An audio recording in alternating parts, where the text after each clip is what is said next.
Hello everyone. आज हम देखेंगे अटल बिहारी वाजपेयी मेडिकल यूनिवर्सिटी का जो यूपी यूपी में कंडक्ट होता है बीएससी नर्सिंग का।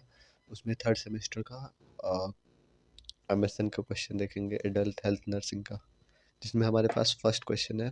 लॉन्ग इससे क्वेश्चन है। इसमें फर्स्टली हमें एक सिनेरियो बेस दिया गया है क्वेश्चन, जिसमें एक पेशेंट है, 45 ईयर ओल्ड है, एडमिट है हॉस्पिटल में और एक्सीडेंट हुआ है उसको। और उसके एग्जामिन में डायग्नोसिस में जो रिजल्ट आया वो फ्रैक्चर है उसके लेफ्ट फीमर में। और ये सिनेरियो बेस्ड क्वेश्चन है जिसके अकॉर्डिंग ये सारे आंसर्स करने। तो फर्स्टली हमारे पास है डिफाइन फ्रैक्चर।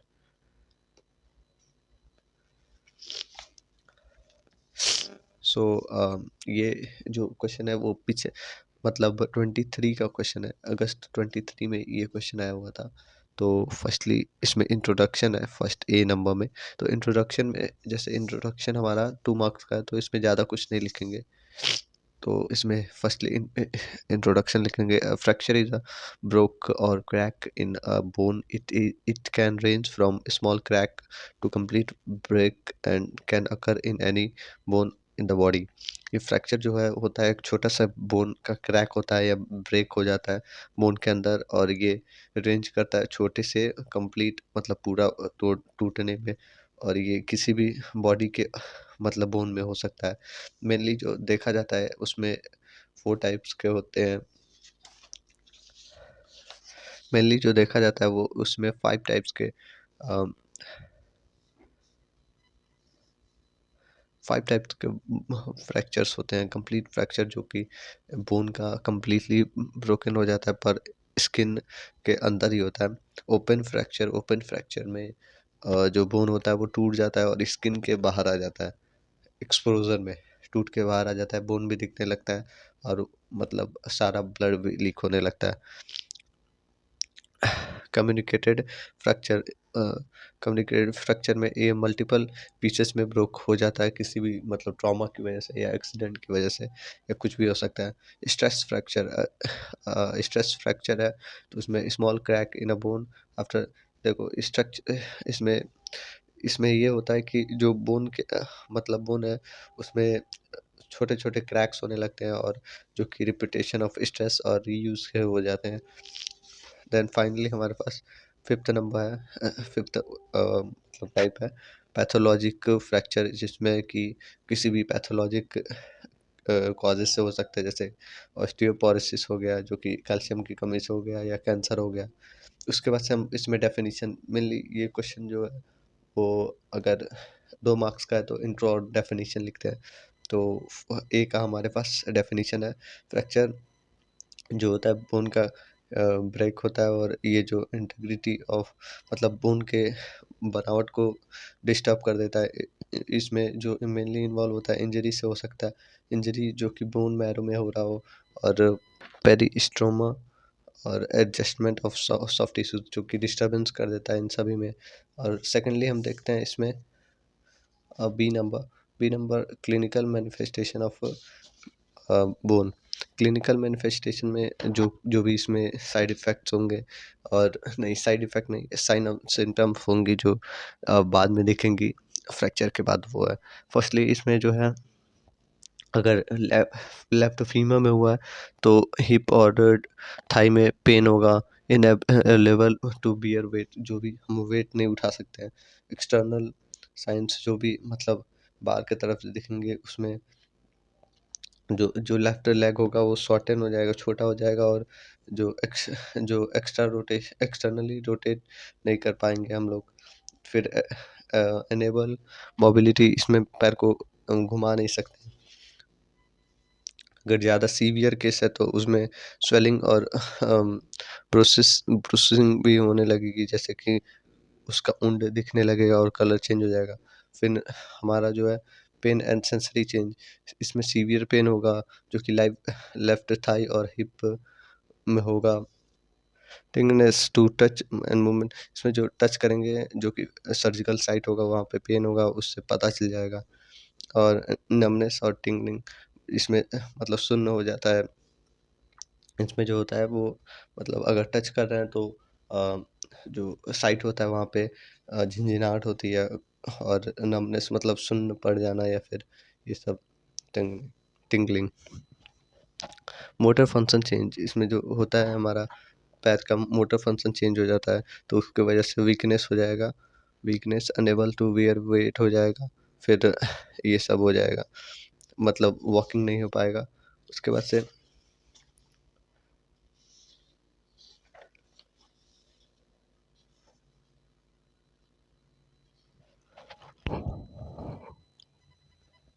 फिर आगे आगे जो है वो सिस्टमिक जो भी चेंज होगा, जैसे shock causes the specific sign of blood loss, significant blood loss अगर ज़्यादा उसमें मतलब फ्रैक्चर ज़्यादा हुआ है, ओपन फ्रैक्चर हुआ है तो उसमें ब्लड लॉस भी हो सकता है, और एंजाइटी और डिस्ट्रेस होगा, ठीक है, वो ज़्यादा मतलब सीवियर पेन और डिस्कम्फर्ट से होगा। देन हमारे पास सी नंबर है,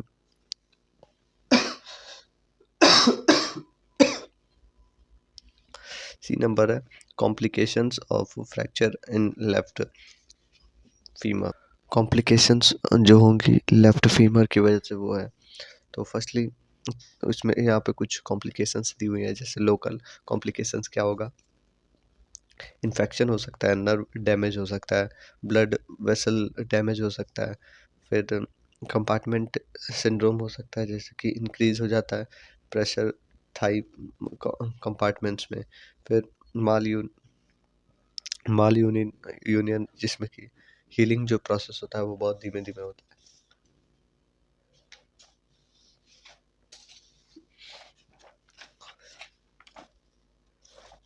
देन हमारे पास सिस्टमिक कॉम्प्लिकेशंस है, जैसे फैट एम्बोलिज्म हो सकता है, जिसमें राइज हो जाएगा fat globules in blood stream, जिसकी वजह से में अर्थराइट एथेरोस्क्लेरोसिस भी हो सकता है, प्लूरो पल्मोनरी एम्बोलिज्म भी हो सकता है, जो कि ब्लॉकेज होता है आर्टरीज लंग्स में, डीप वेन थ्रोम्बोसिस भी हो सकता है, सेप्सिस भी हो सकता है, मल्टीपल ऑर्गन डिसफंक्शन भी हो सकता है। कॉम्प्लिकेशन इसमें हमारा फर्स्टली क्रॉनिक पेन होगा, जिसमें अब लेग के पास हमेशा मतलब हमेशा पेन ही रहेगा, लिमिटेड मोबिलिटी होगी जिसमें हम पैर को प्रॉपर मूव नहीं कर पाएंगे, फिर वेट को भी अच्छे से वियर नहीं कर पाएंगे, लिमिटेड रिड्यूस हो जाएगा रेंज ऑफ मोशन, जैसे कि हाथ पैर मुड़ाने का, और एबिलिटी वेट को बियर नहीं कर पाएंगे।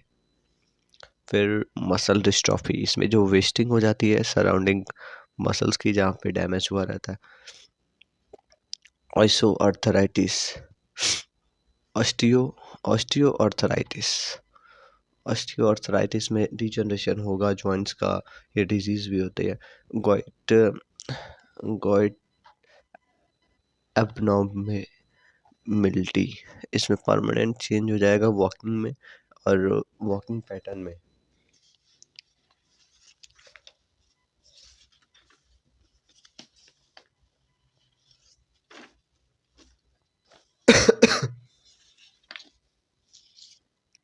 फिर अदर कॉम्प्लिकेशंस होंगे, सर्जिकल साइट इन्फेक्शंस भी हो सकता है, हार्डवेयर फेलियर भी हो सकता है, और नॉन यूनियन जैसे fracture healing, non union union मतलब फ्रैक्चर जो है वो हील अच्छे से नहीं कर पा रहा है, फिर डी ले डिलेड यूनियन जैसे फ्रैक्चर जो है वो स्लो कर रहा है, मतलब स्लो हीलिंग हो रही है। Adverse reaction of anaesthesia, anaesthesia का मतलब गलत एडवर्स रिएक्शन हो जा रहा है, फिर कंपार्टमेंट सिंड्रोम, सिंड्रोम है जो अलग अलग कंपार्टमेंट्स में है, ब्लोट क्लॉटिंग क्लॉटिंग में ब्लोटिंग हो गया, फिर एम्बोलिज्म हो गया, ये सब होता है। फिर देन फाइनली हमारे पास डी नंबर है, डी नंबर हमारा nursing care of patient with plaster cast of left limb, जो भी हम लोग फर्दर मतलब उसको ट्रीटमेंट देते हैं जिसका फ्रैक्चर हुआ है, जो मतलब प्लास्टर ऑफ पेरिस लगा रहे हैं, पीओपी लगा रहे हैं, उससे कास्टिंग करती हैं, तो उसके बाद से जो केयर दी जाती है उसको, ये हमारा 7 मार्क्स का मतलब क्वेश्चन है, तो इसको प्रॉपर आंसर करेंगे। तो फर्स्टली हम इसमें जो असिस मतलब शुरू करेंगे, तो फर्स्टली असेसमेंट से शुरू करेंगे, जिसमें हम मॉनिटर करेंगे साइंस, वाइटल साइंस हो जाएगा हमारा। फिर वो ये कॉम्प्लिकेशंस को देखते हुए इसमें जैसे कॉम्प्लिकेशन मॉनिटर करेंगे, वाइटल साइंस और कॉम्प्लिकेशंस को भी मेजर करेंगे, जिसमें इन्फेक्शन और नर्व डैमेज दिखाएगा। Assess the patient level of pain and discomfort, इसमें जो पेशेंट का लेवल होगा पेन का और उसका डिस्कम्फर्ट का, वो चेक करेंगे।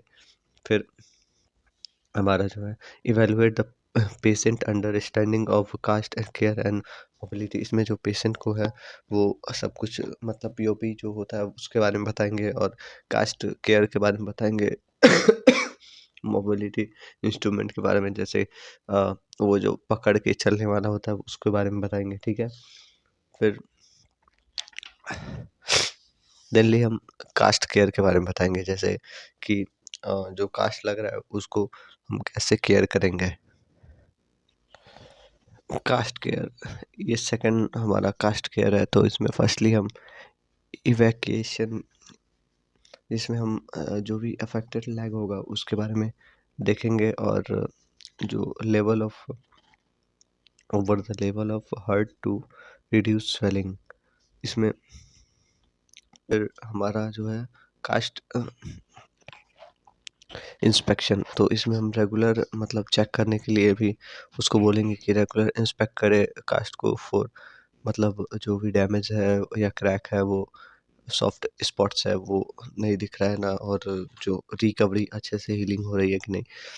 कास्ट केयर इंस्ट्रक्शंस, जो भी कास्ट केयर इंस्ट्रक्शंस है वो है यहाँ पे, जैसे कि इसमें है मतलब एजुकेट करेंगे पेशेंट को how to care the cast.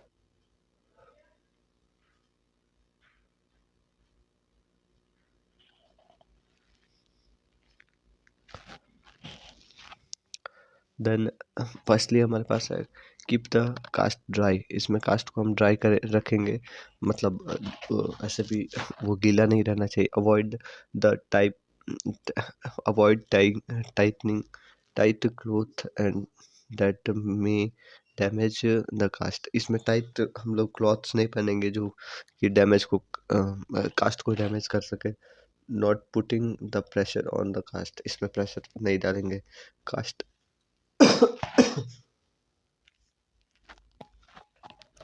assist assist with the caste change as needed, patient को असिस्ट करेंगे कि अगर कास्ट को चेंज करने की बारी आ रही है तो चेंज कर देना चाहिए, और जब भी इसकी ज़रूरत पड़े तभी।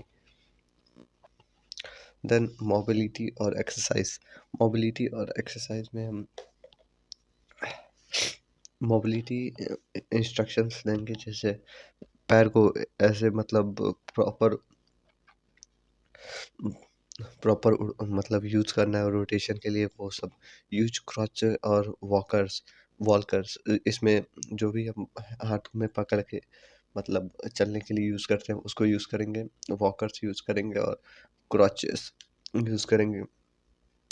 Avoid wear weight on the left leg, इसमें लेग के ऊपर हम कोई वेट मतलब नहीं रखेंगे। फिर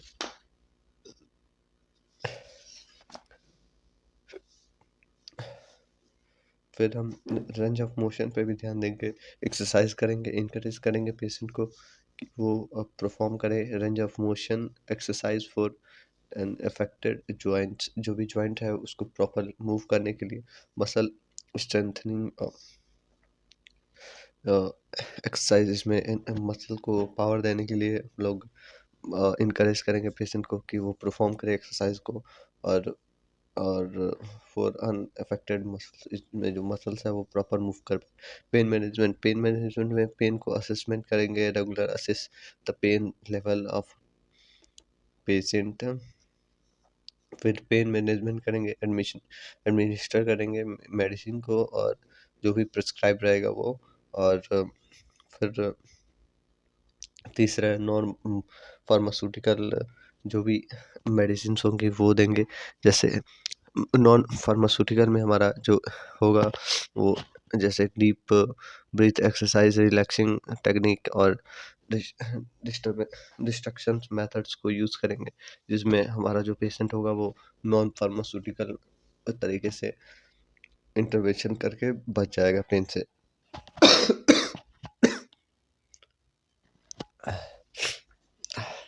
इसके बाद से देन हमारे पास है स्किन केयर। स्किन का कैसे केयर करेंगे, स्किन इंस्पेक्शन, रेगुलर इंस्पेक्ट करेंगे स्किन को कि जो भी कास्ट है उसकी वजह से जो साइन और इरिटेशन और ब्रेकडाउन तो नहीं हो रहा है कुछ बॉडी पार्ट्स में। Skin care instruction, educate the patient on how to care for the skin under the cast and including, इसमें जो पेशेंट होगा उसको एजुकेट करेंगे कि कैसे कास्ट को केयर करते हैं और उसको उसके हिसाब से अंडर स्किन के अंदर कैसे मतलब प्रॉपर केयरिंग करते हैं, हाइजीन मेंटेन करते हैं, ये सब। Keep the skin clean and dry, जो स्किन होगा उसको हाइजीनिक और क्लीन और ड्राई रखना है। फिर avoid the scratching and rubbing on the skin, इसमें स्किन के ऊपर स्क्रैचिंग और रबिंग नहीं करेंगे। फिर then हमारे पास फाइनली है डिस्चार्ज प्लान, जिसमें हम पेशेंट का डिस्चार्ज करेंगे, मतलब कास्ट के साथ डिस्चार्ज करेंगे। जो इसमें इंस्ट्रक्शन है डिस्चार्ज का, एजुकेट करेंगे पेशेंट को कि डिस्चार्ज इंस्ट्रक्शन के बारे में, जैसे कास्ट केयर के बारे में, मोबिलिटी एंड एक्सरसाइज के बारे में, फिर पेन मैनेजमेंट के बारे में, स्किन केयर के बारे में। दूसरा फॉलो अप द अपॉइंटमेंट, जैसे कि शेड्यूल अगर कोई लग रहा है इस शेड्यूल को आना है, इस डेट को आना है, इस टाइम पे आना है, तो वो प्रॉपर फॉलो अप करेगा कि नहीं करेगा, ये सब देखेंगे। फिर होम केयर में अरेंजमेंट करेंगे, जैसे कि घर पे भी वो अच्छे से केयर कर पाए। फिर मेडिकल रिस्क फैक्टर्स देखेंगे, जिसमें हमारे पास डायबिटीज़ रहेगा, फिर क्रोनिक किडनी डिजीज़ हो जाएगा, फिर क्रोनिक लंग्स डिजीज़ से भी हो सकता है। फिर हो सकता है इससे मतलब आगे चल के एपनीया भी हो सकता है, फिर एनीमिया हो सकता है, फिर other other risk factors medication से हो सकती है, न्यूट्रिशनल डिफिशियंसी और टॉक्सिसिटी। इसके अलावा हम एनसीपी बना सकते हैं, जो कि जो कि कोई भी डिजीज कंडीशन के ऊपर हो सकता है। कोई भी दो बनाने से, जैसे कि ये क्वेश्चन 7 मार्क्स का है तो इसमें 2 एनसीपी तो बनता है। Thank you.